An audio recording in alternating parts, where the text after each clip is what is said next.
विंडवुल्फ town में रात का भोजन समाप्त होने के बाद आदित्यराज ने तेजस को ऊपर बुलाया। आज बाघ के मुखौटे वाले व्यक्ति से उनकी मुलाकात तय थी। अचानक तेजस को अपने दिल में एक हलचल महसूस हुई।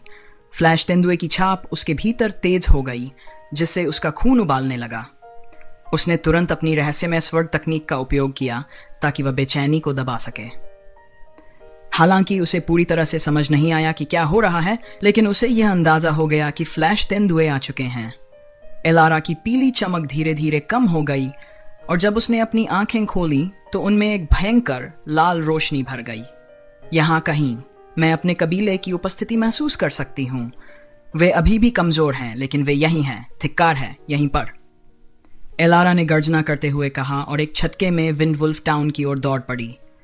उसके पीछे फ्लैश तेंदुए भी गहरी दहाड़ लगाते हुए बिजली की गति से विंडवुल्फ टाउन की ओर बढ़े।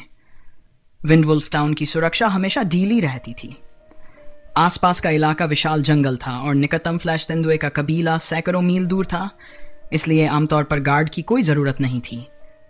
जब एलारा की दहाड़ गूंज गई तो विंडवुल्फ टाउन के उच्च पुजारी, जो भोजन के लिए इकट्ठा हुए थे, को कुछ महसूस हुआ। उनकी धुंधली निगाहें अचानक तेज और केंद्रित हो गईं। उसने एक जोरदार इशारा किया, जिसे एक तीव्र हवा चली और उसकी सेवा करने वाले मानव जागीरदारों को उड़ा दिया। साथ ही उसका पतला डंडा एक कमरे से उड़ते हुए सीधे उसके हाथ में आ गिरा। छड़ी ऊंची उठी और हरे रंग की रोशनी की एक किरण आसमान में चमक उठी और उसके मुंह से एक प्राचीन भेड़िए की आवाज गूंजी। हरी रोशनी से घिरे महायाजक धीरे धीरे ऊपर चढ़े। इस बीच एलारा पहले ही विंडवुल्फ टाउन के सामने पहुंच चुका था, जहां कोई दीवार या अवरोध नहीं था। खून की गंध से निर्देशित होकर, जो उसने कुछ क्षण पहले महसूस की थी, उसने तेजी से आगे बढ़ना शुरू किया। उसे तुरंत एक तीसरे दर्जे के पवन भेड़िए का सामना करना पड़ा। जब पवन भेड़िए ने देखा कि एक व्यक्ति उसकी ओर झपट रहा है, तो उसने क्रोध में दहाड़ने के लिए अपना मुंह खोला। लेकिन इससे पहले कि वह हमला करने वाले को ठीक से देख पाता, उसके गले में अचानक दर्द हुआ और वह चुप हो गया। उसका मांसल शरीर धीरे धीरे ढह गया। उसी समय एलारा ने आसमान में हरी रोशनी को चमकते हुए देखा। वह चिल्लाया और हवा में उछल पड़ा। उसके शरीर से तीव्र पीली रोशनी निकल रही थी। उसकी त्वचा वही पीले रंग की आभा फैल गई जो पहले दिखाई दी थी। विंडवुल्फ टाउन में उसके पीछे आए फ्लैश तेंदुए तुरंत महसूस करने लगे कि उनके रक्त में उबाल आ गया है और उनकी आभा काफी मजबूत हो गई है। यह विभिन्न राक्षस कुलों की एक विशेषता थी।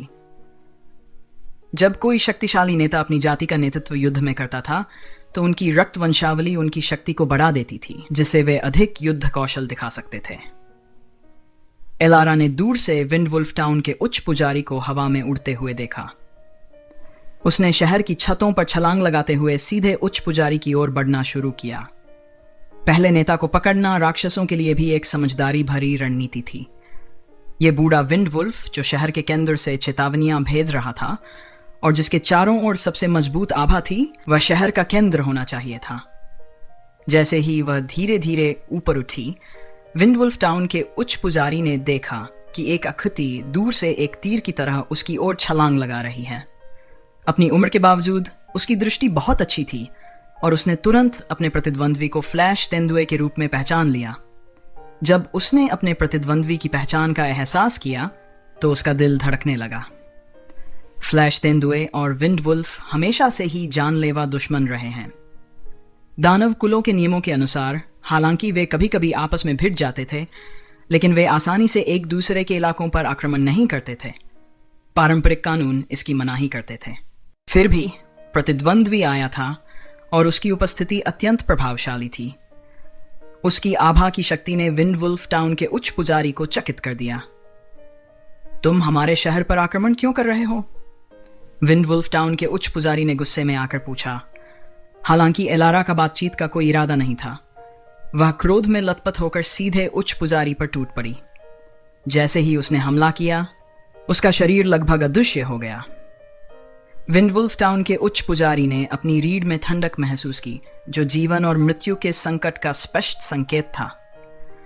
बिना किसी हिचकिचाहट के उसने अपनी छड़ी को घुमाया, जिससे गहरा हरा प्रकाश फैल गया और उसके चारों ओर एक विशाल आभा उत्पन्न हो गई। चमकीली पीली आकृति तुरंत उसके सामने प्रकट हो गई और उसके पंजे उसके करीब पहुंचने लगे। लेकिन हरी रोशनी ने बाहर की ओर फूटते हुए एक ठोस घूर्णन शक्ति का निर्माण किया, जिसने एलारा के शरीर को बलपूर्वक एक ओर धकेल दिया। इस बीच महायाजक का सूखा हुआ शरीर अचानक बड़ा हो गया और उसने चिल्लाया, पूर्वजों, मुझे अपना आशीर्वाद प्रदान करो।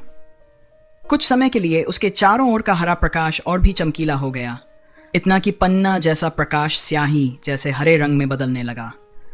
आसमान भी हरी रोशनी से जगमगा उठा और हवा में एक विशाल भेड़िए के सिर की आकृति धुंधली सी दिखाई देने लगी। एलारा का निशाना चूक गया और वह एक घर की छत पर जा गिरा। महायाजक की आभा के साथ उसकी चीख सुनकर एलारा की आंखों में आश्चर्य की झलक देखी गई। पैतृक वापसी? एक पुजारिन? इस छोटे से शहर में वास्तव में एक पुजारिन है। कोई आश्चर्य नहीं कि उन्होंने हमारे खिलाफ हमला करने की हिम्मत की। एलारा ने न केवल उच्च पुजारी की आभा में वृद्धि से भयभीत होने के बजाय और भी अधिक क्रोधित हो गया। तभी एक भयानक भेड़िए की चीख सुनाई दी। एक विशाल व्यक्ति तुरंत बाहर आया और महायाजक के पास पहुंचा। वह कोई और नहीं बल्कि पवन भेड़ियों का राजा था। हाल ही में उच्च पुजारी के आह्वान से प्रभावित होकर उसका शरीर लगभग 4 मीटर लंबा हो गया था और उसकी हर एक मांसपेशी उभरी हुई थी, जिसे एक भयंकर आभा निकल रही थी। वह महायाजक के सामने लेट गया और उसका शरीर धीरे धीरे अपने पैतृक रूप में वापस लौटने लगा। महायाजक ने ऊंचाई से तैरते हुए पवन भेड़िया भगवान की पीठ पर उतरते हुए दोनों के विलीन हो जाने का एहसास दिलाया। उनकी आभा तेजी से आकाश में फैलने लगी और जल्द ही यह छठे क्रम को पार कर गई। इस बीच फ्लैश लेपर्ड्स ने भी शहर पर हमला कर दिया था, जो केवल खोज से कहीं अधिक था। विंडवुल्फ के साथ मुठभेड़ होते ही वे तुरंत युद्ध में घुस गए। थोड़े ही समय में दोनों पक्ष एक भीषण लड़ाई में उलझ गए। शहर में विंडवुल्फ कबीले के कई सदस्य थे, लेकिन उनकी शक्ति उतनी प्रभावशाली नहीं थी। ज्यादातर सदस्य बुजुर्ग, महिलाएं और बच्चे थे। इसके विपरीत 100 से अधिक फ्लैश तेंदुए पूरी ताकत के साथ उपस्थित थे। आगामी संघर्ष में विंडवुल्फ जल्दी से चौंक गए और हार मान गए और लड़ाई में कई शव जमीन पर बिखर गए। विंडवुल्फ टाउन के उच्च पुजारी की आंखें, जो अब पूरी तरह से गहरे हरे रंग की हो गई थीं, एलारा को घूरते हुए भयंकर रूप से चमक उठीं। क्यों? तुम मेरे कबीले पर हमला क्यों कर रहे हो?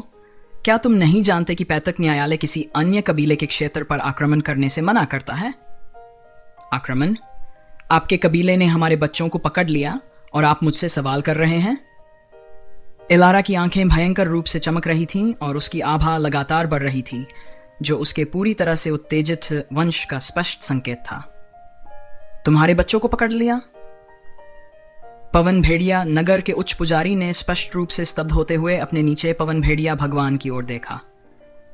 दानव कबीलों में किसी अन्य कबीले के बच्चों को पकड़ना एक गंभीर वर्जित बात थी। हालांकि विंडवुल्फ और फ्लैश लेपर्ड कबीलों के बीच अतीत में इसी कारण से विवाद रहे हैं। भेड़िए का मांस स्वादिष्ट नहीं होता और कोई भी इसे पसंद नहीं करता। तेंदुआ फ्लैश कबीला भी ऐसा ही था। हालांकि किसी कारणवश तेंदुआ कबीलों के राक्षस विशेष आध्यात्मिक सार के साथ पैदा होते थे।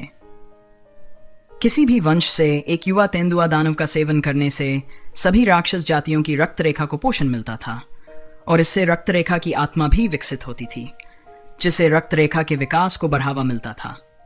इसलिए तेंदुए दानव वंश के बच्चों का शिकार करना एक पुरानी प्रथा रही है। तेंदुए दानवों ने अपने बच्चों की पूरी तरह से रक्षा करते हुए उन जातियों के खिलाफ व्यापक जवाबी कार्रवाई की जो उनका शिकार करने की हिम्मत करती थीं। इसके कारण कई महान युद्ध हुए और तेंदुए दानव वंश काफी एकजुट हो गया। अंततः दानव जातियों के पैतृक न्यायालय ने तेंदुए दानवों के बच्चों के अवैध शिकार पर सख्त प्रतिबंध लगा दिया।